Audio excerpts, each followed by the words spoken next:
최신 축구 소식에 따르면 핵심 선수인 로드리가 큰 부상을 당해 이번 시즌 동안 경기에 나설 수 없게 되면서 손흥민이 대 브라이너와 함께 뛰게 될 가능성이 매우 높아졌습니다. 손흥민이 맨체스터 시티로 이적할 것이라는 이야기는 오래전부터 논의되어 왔지만 이제야 공식적으로 발표되었습니다. 프리미어 리그 최고의 팀 중 하나이자 토트넘의 강력한 경쟁자인 맨체스터 시티는 손흥민의 새로운 목적지가 될 것이죠. 맨체스터 시티와의 계약은 손흥민에게 세계 최고의 팀 중 하나에서 뛰며 발전할 수 있는 기회를 제공합니다. 맨체스터 시티에서 손흥민은 뛰어난 동료 선수들과 함께 뛰게 되며 펩 과르디올라 감독의 지휘 아래에서 자신의 능력을 최대한 발휘할 것입니다. 이 조합은 멋진 경기와 많은 우승을 약속합니다. 9월 25일 손흥민의 대리인 측에 신뢰할 만한 소식통에 따르면 손흥민은 현재 맨체스터 시티 이적 계약을 마무리하는 단계에 있으며 맨체스터 시티 합류에 가까워지고 있다고 전해졌습니다. 손흥민이 24시간 이내에 맨체스터 시티로의 이적을 완료할 것이라는 정보는 축구 팬들과 영국 언론에 큰 충격을 주었는데요. 대리인은 손흥민을 맨체스터로 데려가 의료 검사를 진행할 것이라고 덧붙였습니다. 손흥민은 이미 토트넘 동료들과 작별 인사를 나눴으며 프리미어 리그에서 새로운 도전을 준비하고 있습니다. 맨체스터 시티의 구단주 만수가 손흥민 영입에 대해 매우 진지했으며 그는 이 일이 일어날 경우 멋진 일이 생길 것이라고 말하며 2년간 매주 회의에서 이 이야기를 꺼냈습니다. 다른 클럽들이 손흥민을 영입하려고 시도할 때 재정적인 문제를 겪을 수 있었으나 만수르에게는 문제가 되지 않았고 손흥민의 자유이적 의도가 매우 중요하다는 것을 알고 있었기에 그는 이 기회를 놓치고 싶지 않았죠. 만수르 구단주가 손흥민을 성공적으로 영입하기 위해 약 3,800억 원의 거액을 지불했다고 전해졌습니다. 또한 그는 손흥민의 임금을 레비 회장보다 3배 더 높이겠다고 약속했습니다. 맨체스터 시티 구단주 만수르가 손흥민 영입을 공식 발표했을 때 펩 과르디올라 감독도 자신의 견해를 밝혔습니다. 그는 이번 여름 이적 시장이 현재 맨체스터 시티에게 중요하지 않다고 말했으며 팀이 최우선 목표로 삼은 선수와의 이적 협상이 진행 중이고 그 선수가 비정상적인 상황에 처해 있어 협상이 더 쉽게 진행되었다고 강조했는데요. 그는 그 선수가 바로 토트넘의 손흥민이며 지난 여름 이적 시장부터 손흥민과 케빈 데 브라이너의 조합을 꿈꿔왔다고 언급했습니다. 과르디올라 감독은 엘링 홀란드가 훌륭한 선수지만 그가 맨체스터 시티를 떠나고 싶어하며 손흥민이 홀란드보다 팀에 더 적합할 것이라고 믿고 있다고 평가했습니다. 그는 또한 손흥민이 맨체스터 시티에 합류하고자 하는 의지가 가장 중요하다고 강조했습니다.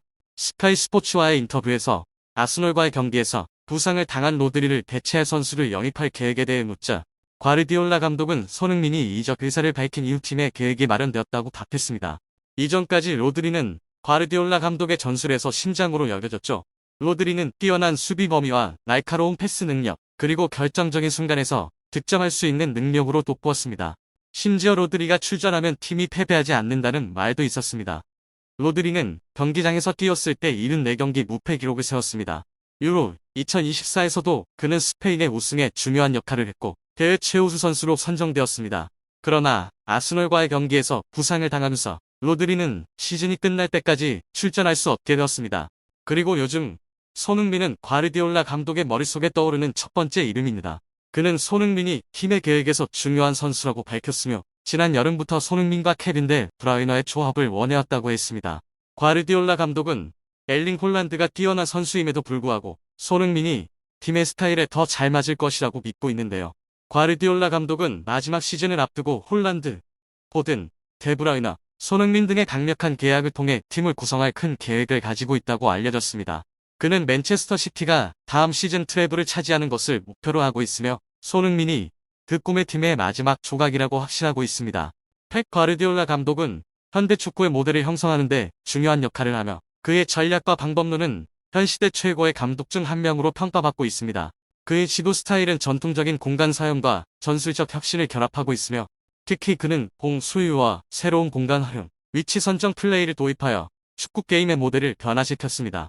이 혁신적인 전술은 많은 감독들에게 영감을 주었으며 현재 대부분의 강팀들이 이 전략을 사용하고 있죠. 그는 이 전술에 맞는 최적의 선수를 찾아야 한다고 말했으며 데브라이너의 플레이메이킹과 반격 부담을 덜어줄 수 있는 러브 또는 중앙에서 뛰는 선수가 필요하다고 밝혔습니다. 그는 손흥민을 그 예로 들었습니다. 여기에서 손흥민은 모든 포지션에서 완벽하게 뛸 수 있는 능력을 가지고 있습니다. 특히 윙어로서 뛸 때 손흥민은 자주 공간을 침투하는 전술에서 마땅한 공격력을 보여줄 것으로 기대됩니다. 또한 뛰어난 경기력을 가진 손흥민은 많은 기회를 창출할 것입니다. 손흥민은 맨체스터 시티의 전술에 완벽하게 부합합니다. 이것은 더블 제로톱 전술이므로 손흥민은 세컨드 스트라이커 위치에서도 가장 강력한 공격력을 발휘할 것입니다. 결국 더블 제로톱 전술의 특징은 손흥민이 어떤 위치에서든 최고의 경기력을 보여줄 수밖에 없다는 것이죠. 이것은 네덜란드에 대한 집중 견제를 줄이는 방법 중 하나입니다. 상대 수비가 홀란드를 견제하는 데 집중하면 손흥민의 공격력이 더욱 증가할 것이고, 반대로 손흥민에게 집중하면 홀란드는 자유로워질 수 있습니다. 현재로서는 이것이 최선의 선택이자 거의 유일한 선택인 것 같습니다. 감독은 이를 통해 문제들이 쉽게 해결될 수 있다고 생각했습니다. 마지막으로 다음 시즌의 목표에 대해 질문받았을 때 그는 당연히 또 한 번의 트래블 도전을 목표로 한다고 답했습니다. 한편 아제르바이잔의 클럽 카라바흐는 캡틴 손흥민을 잊지 못하고 있는 듯하나 손흥민의 빛나는 경력에서 카라바흐도 중요한 의미를 가지고 있습니다. 2015년 9월 18일 손흥민은 바이엘 레버쿠젠에서 토트넘으로 이적한 직후 2015-2016 시즌 유로파 리그 조별리그 카라바흐의 경기에 출전했는데요. 이 경기에서 토트넘이 0대1로 뒤지고 있던 상황에서 손흥민은 28분 동점골을 터뜨리며 토트넘에서의 첫 골을 기록했습니다. 2분 뒤 그는 두 번째 골을 넣으며 에릭 라멜라의 마지막 골로 토트넘이 3대1로 역전승하는 데 기여했습니다. 현지 언론은 그의 활약을 손샤인이라고 불렀으며 이는 손흥민이 빛났다는 의미였습니다. 이 경기는 한 전설의 시작이었습니다. 그 경기를 통해 손흥민은 토트넘의 마우리시오 포체티노 감독의 눈에 들었고 3일 후 크리스탈 팰리스와의 프리미어 리그 경기에서 첫 골을 넣으며 토트넘 팬들의 마음에 이름을 새겼습니다. 손흥민은 토트넘이 그를 영입하기 위해 2,200만 유로를 지불한 이유를 증명했습니다. 첫 시즌 적응에 어려움을 겪었지만 2016-2017 시즌부터 손흥민은 연속적인 골 폭발을 시작했는데요. 토트넘에서 9년 동안 손흥민은 총 164골을 기록하며 구단의 전설이 되었습니다. 현재 손흥민은 토트넘 역대 득점 순위 5위에 올라 있으며 어시스트 수에서는 2위에 자리하고 있습니다. 2023-2024 시즌부터 그는 팀의 주장을 맡고 있습니다. 토트넘에 갓 합류한 23세 청년에서 손흥민은 이제 프리미어 리그의 상징이 되었으며 9년 만에 다시 카라바흐의 골문을 마주하고 있습니다. 2015년 경기에서 손흥민은 델레 알리, 에릭 타이어, 에릭 라멜라, 데니 로즈, 리고 유이스, 톰 캐롤, 케빈 비머, 키어런 트리피어, 그리고 토비 알더베이럴트와 함께 뛰었습니다. 해리 케인과 벤 데이비스는 벤치에 있었습니다. 그 경기에서 출전한 선수 중 손흥민만이 여전히 토트넘에서 뛰고 있죠. 흥미롭게도 당시 카라바흐를 이끌며 손흥민에게 2골을 내준 구르바노프 감독은 여전히 아제르바이잔 팀의 지휘봉을 잡고 있습니다. 구르바노프 감독은 분명 당시 2골을 넣은 한국 선수를 잊지 못할 것이며 이후 카라바흐 홈에서 열린 경기에서도 손흥민이 해리 케인의 골을 어시스트했던 순간을 기억할 것입니다. 첫 골을 페널티킥으로 기록했던 리처드 알메이다 미드필더는 여전히 카라바흐에서 뛰고 있습니다. 지난 시즌 5위에 머물러 챔피언스 리그 진출을 퇴한 토트넘은 27일 새벽 토트넘 호스퍼 스타디움에서 열리는 유로파 리그 조별리그 첫 경기에서 카라바흐를 만날 예정입니다.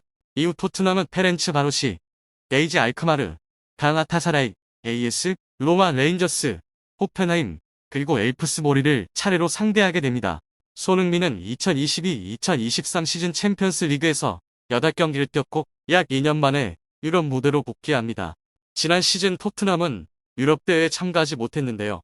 손흥민은 이번 시즌 프리미어 리그에서 2골과 2개의 어시스트로 좋은 출발을 했습니다. 9월 21일 브랜트포드와의 경기에서 손흥민은 브레넌 존슨과 제임스 매디슨에게 어시스트를 제공하며 토트넘이 3대1 승리를 거두는 데 기여했습니다.